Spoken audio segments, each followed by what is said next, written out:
اوه خواندنگاه که سریانیه لناحیه سرسنگی که نزدیکی 170 خوینکار زمان سریانی دایک لید خوینن و که خوینکار و مامۆستایان خواندنگاه دبیجن نبونا مامۆستایان بسپور به زمان سریانی ایک جی آریشین سرکیه چونکه هن مامۆستا هنه 2-3 وانایان ددن.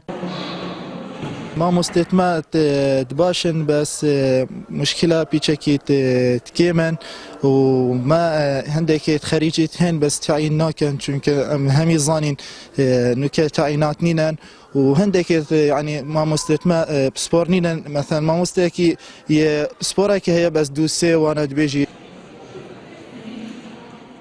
أنا بدفين مامۆستاين لغات السرياني وما بدفين لغات يعني نقلك بس يعني بيجاكن ما دفين يعني مثلا مامۆستاين مثلا سرياني أحياء هوصها يعني.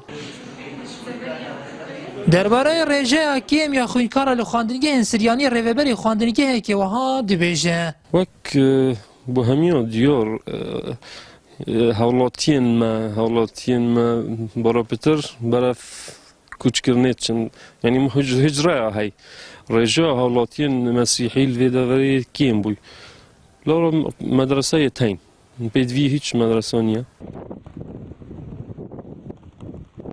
لسونر قضا آمدی 7 خواندنگاه سریانی هنکو 5 جوان بنرتن و 2 جی آمده اینه.